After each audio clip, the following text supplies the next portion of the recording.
Hello, my name is Jenna Campbell. I'll be presenting on intergenerational ministry. In this presentation, we will discuss what is intergenerational ministry. We'll also talk about what it is not. We'll think about why intergenerational ministry is important. And we'll discuss how to create and sustain an intergenerational culture, as well as best practices for intergenerational ministry.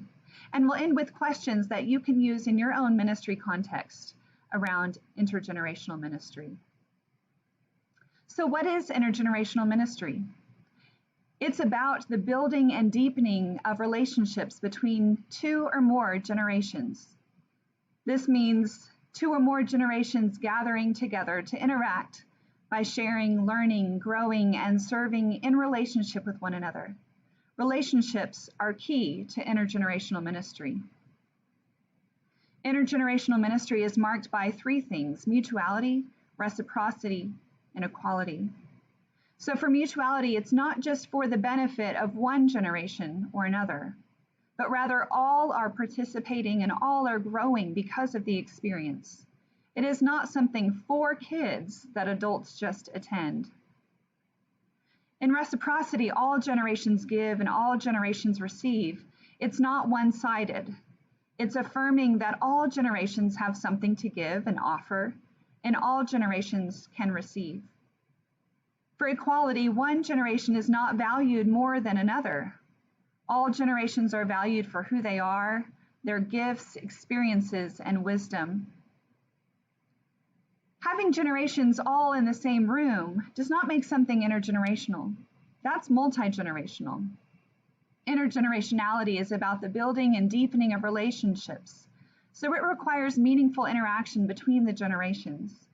These interactions are marked by intentional mutuality, reciprocity, and equality. Being intergenerational is not just about children. This is a common misconception that something must be intergenerational if children are involved. But rather, intergenerational ministry is marked by meaningful interactions between two or more generations. So you could have an intergenerational program or event or experience that might just be middle-aged adults with older adults.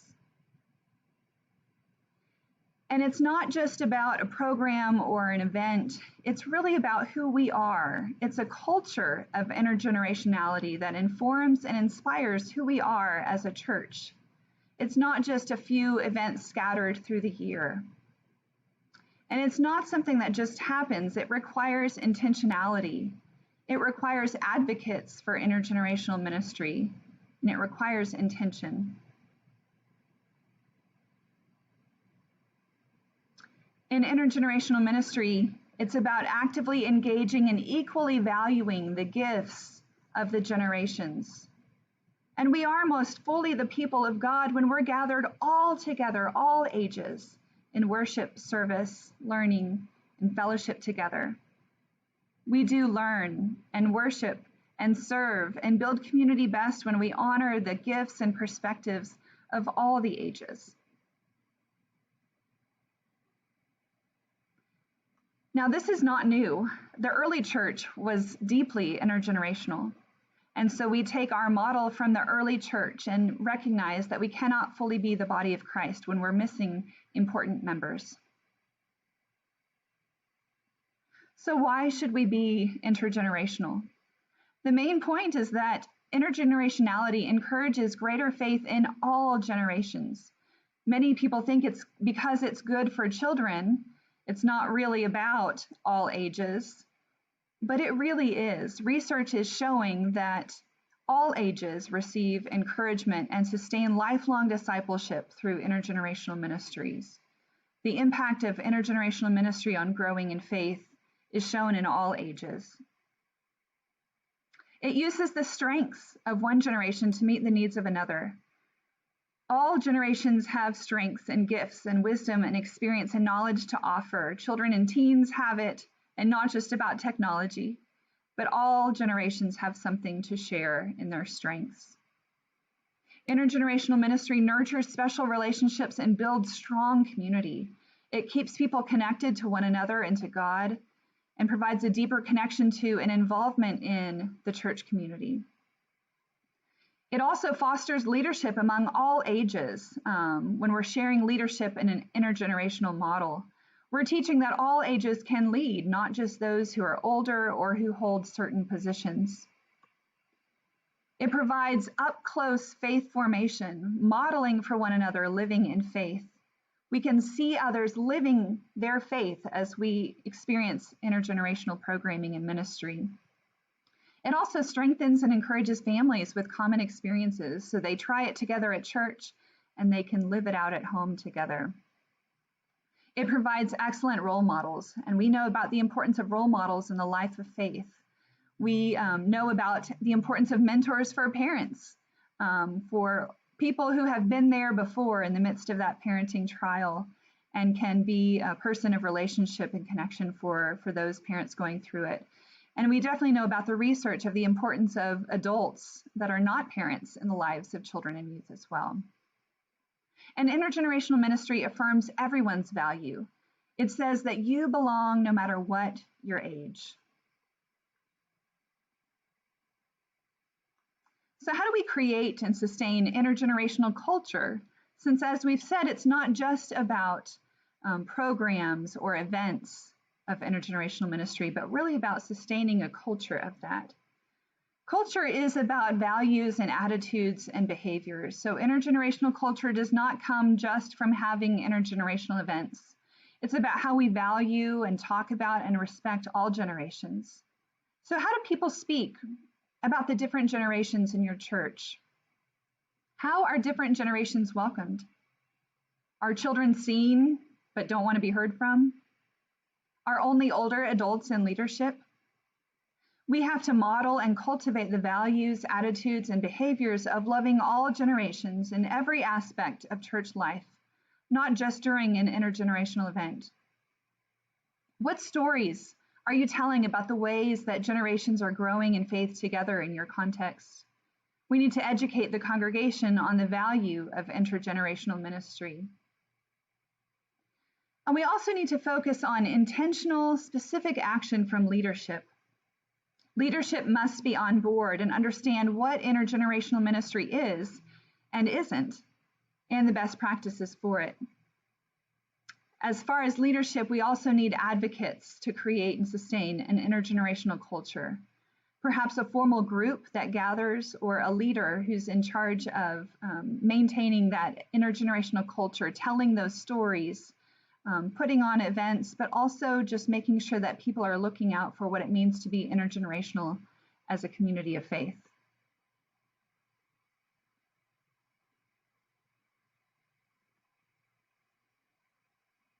As we think about intergenerational culture, we can think about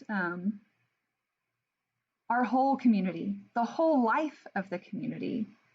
A key to a faith community becoming more intergenerational is the development of the value of intergenerationality across the whole life of the community. So we can think holistically in terms of the main components of congregational life.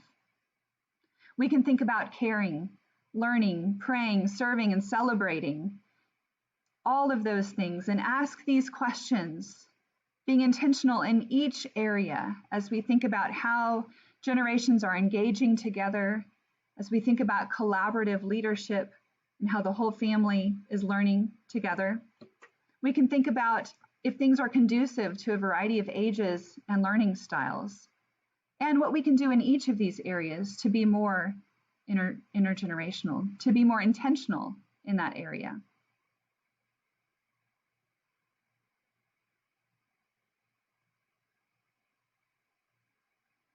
So intentionality. To be more intentionally intergenerational, be more proactive in involving a number of different people in a range of generations in these areas, in those who shape what happens in your ministry context. So who makes the decisions? What generations are heard from? Whose voices are a part of the tables where decisions are being made? Who is leading what happens? Who is seen up front in leadership? Who is leading behind the scenes? And what messages is that sending to your congregation about who and who is not a leader in your ministry context? And who is participating in what happens? Do adults just sit and watch the kids do it when they have an intergenerational event, thinking that it's something for the kids? Or are adults in it, the different generations interacting with one another, sharing with one another, encouraging one another, and a part of that? And how are different generational needs taken into account in those gatherings? We'll be talking about some best practices for intergenerational ministry. The first one is to make intentional decisions about when and where to be intergenerational.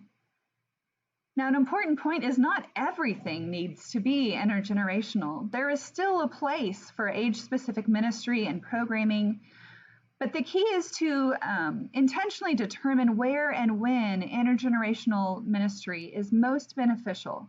So spend some time discerning that in your ministry context about the best places for age-specific ministry and the best areas for intergenerational times. Using an intentional call process involves a variety of generations. When we think about who's leading, who's shaping things that are happening, it's the people around the tables and committees and planning teams or short-term projects. And so if we are not intergenerational in those areas, it's hard to have all of those voices heard. So really using an intentional call process, make sure that we have a variety of generations represented. We can also think about how we will consider how, when all ages are together, how they'll interact with the program. What accommodations can be made to fully engage all? So we know that kids need movement, but we also know adults need movement as well. So just straight lecturing for an educational intergenerational event is not helpful really for any of the ages that are gathered. We need to be thinking about mobility needs and hearing and what the different generations might need to fully engage. And oftentimes when we accommodate something for one generation, it's often helpful for all that are gathered. We also need to schedule events when a variety of ages can be present. So we can't schedule a women's study during the morning of a weekday and then lament that no younger women come, because we haven't scheduled it at a time that would be conducive to a variety of generations participating. In my own ministry context, we had a group of people, older adults, who were working on our gardens at the church and really enjoying that and needed some help with it, but they were doing it on a Tuesday morning. And so we moved that garden care, kind of a garden work day, to a Saturday morning and invited all generations to gather. And it was a wonderful way to see people teaching others how to garden and plant, and others learning, and all generations present. That is something that all ages can do, from the youngest to the oldest. And it was a joy, but it was because we moved the time to a time that more people could participate in. We also need to think about how we incorporate the gifts and talents of young and old as appropriate for their ages and their stages, and really think about and discern where can we benefit from the gifts and talents that the variety of ages can share. We need to think about how we are offering a variety of ways to connect and learn and worship, and also to recognize that people of all ages enjoy creativity. And multiple ways of learning and being in community together. Sometimes we assume that it's just for children, but we need to remember that all generations benefit from that. We need to seek a balanced approach to ministry, so something that's not only learning or only faith in action or only experiencing the mystery of God, but to be able to look at our ministry opportunities and make sure that we're covering all three of those areas. We also need to plan ahead. That means that we coordinate with the church calendar and ministries. We see where we can, when we plan ahead, we can get more people involved in planning, which often means that we can get a variety of generations involved. But that means that we do need to plan ahead and not plan at the last minute so that we can involve more people. And we need to collaborate with other groups and ministries in the church, and I would say in the community, and get out of our ministry silos. So often we are organized in age-specific ministries as committees or teams, and it helps to get out of those every once in a while to collaborate and see what other groups in the church are doing and how we might be able to have stronger ministry when we do it together. That's often where we'll find opportunities for intergenerational ministry that we hadn't thought of before because we were so focused on our age-specific ministries. And the last one is to watch your language, to use language that is hospitable and invitational, language that's inclusive and understandable to those that are present. So we do need to simplify things when we have all ages together, but that does not mean that we're dumbing things down. When we're doing intergenerational ministry, sometimes it's not all about how much did I learn, but sometimes it's about the experience of being together, and that growth comes through those shared experiences, the ways that we model our faith and live out our faith together. Now, thinking about what questions we can ask. We can use these questions in our ministry context to engage your ministry areas. Use these in your committee meetings, in your team meetings, to think about what you all are doing and plan to be more intentionally intergenerational. So look at each of your ministry areas and just think, what are you currently doing in your ministry area? And make a big list of those. Think about, to what extent is what you're doing already intergenerational? I think sometimes people are surprised that they're often doing quite a bit intergenerationally when they didn't anticipate or plan to. But then the next step is, how can we be more intentionally intergenerational? So thinking through some of our best practices that we've shared and creating and sustaining that culture of intergenerational ministry will help us be more intentional. And one point that small churches often have organic or more natural intergenerational ministry happening, which is a gift of the size of a small church. And so larger churches will often have to work a little harder at being more intentionally intergenerational and setting up and celebrating a culture of valuing all generations. So I hope you've enjoyed this presentation. I hope you have things that you can take back to your ministry context as you continue to reflect on how you can more faithfully be more intergenerational in your ministry context. I pray that through the process of reflection in your context, that God would work within and among and through the generations to grow lifelong disciples in your area. Thank you.